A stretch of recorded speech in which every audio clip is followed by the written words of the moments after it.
It's taken some intense negotiations, but the federal government's centrepiece industrial relations bill looks set to pass Parliament this week after gaining the support of key crossbench Senator David Pocock. The new laws will encourage multi-employer pay deals targeting sectors like childcare, but the bill is opposed by some major employer groups concerned about the cost to businesses. The government has agreed to a number of tweaks to the bill, including a regular review of welfare payments. A big final week of Parliament for the year, and Senator David Pocock joins me now from Canberra. Senator Pocock, thanks for your company this morning on News Breakfast. Morning, Lisa. Thanks for having me. Are you happy with what you were able to negotiate from the government, or were you hoping for a little bit more? I'm happy where we've landed. I've been very clear about the fact that I wanted to be constructive. There were a number of parts of the bill that I was very happy to pass as is, but there were some that I thought needed more work, and after extensive consultation and then negotiations with the government, I'm really happy with where we've landed with this bill. We had Innes Willocks on the program just before, and he said that it was a game of chicken and you blinked first. Mm-hmm. I appreciate Innes's views on this and the big businesses that he represents. I'm not in here to represent big business. I'm here to weigh it all up and I think strike a balance between the two. There's something in this bill for everyone. There are protections for particularly smaller businesses and also businesses to clarify, provide a bit more certainty. But clearly we have to get wages moving, and my hope is that this bill will start to do that, and particularly for lower paid workers in Australia. When do you think people will start seeing pay rises? We'll have to wait and see. You know, there is some thinking that employers will begin to negotiate now to try and get out of potentially having to enter multi-employer bargains down the track. But I guess my focus has really been on getting this legislation right, and after a lot of consultation and negotiation with the government, and for me, really making sure that we're not only looking after workers, but we will now have a clearer pathway for raising job seeker and single parent payments in the future by having advice before every budget. You've always said you weren't going to be a horse trader, but you did get this agreement from the government to have reviews of welfare payments, which has been something you've been quite concerned about. Is that a bit of horse trading? I mean, if negotiating to try and look after the 3 million Australians that are currently living in poverty, the 1 in 6 children in Australia that are growing up in poverty, then sure, call it horse trading.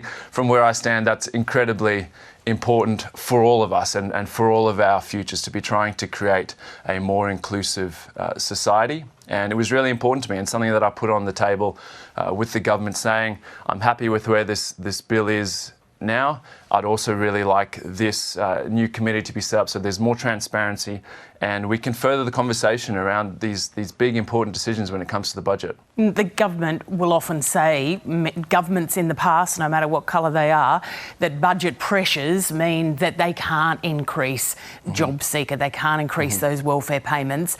Having a review there doesn't necessarily mean anyone's going to take the recommendations, so could it end up being a bit of window dressing? There's always that risk. The thing that we will now have for the first time is a panel of experts, people with lived experience, someone from business, someone from unions, put forward a view saying, this is what we think people on job seeker should be getting. These are the consequences if that isn't the case. And then we can hold the government to account. The budget is about priorities, and we've heard a lot about how tight it is, but let's not forget there's currently billions of dollars in fossil fuel subsidies. And people on job seeker know all about budget priorities. Many are making the choice between food and medicine at the moment. So that needs to factor into the conversation too. And I'm really hopeful that this advisory committee will do that. And this is something that peak bodies like ACOS have wanted for a long time. Senator Pocock, what would you say to business owners this morning, medium-sized business owners who are worried about not having the capacity to deal with what might be ahead of them? They don't have big HR departments in their companies. Are they going to get the help? What do you say to them? And this idea that many in business are suggesting they're suddenly going to be hit by strikes and industrial action? I mean, there are a number of safeguards in this bill when it comes to industrial action, forcing employers and employees to the table before that is even possible. But when it comes to small businesses, I pushed really hard for safeguards. The small business cap is now at 20, and if you have a business with less than 50 employees, the onus is no longer on you to prove why you shouldn't be dragged into a multi-employer bargain. The unions and the employee organisations have to prove why you should. So there'll be less work and I hope less anxiety for smaller businesses.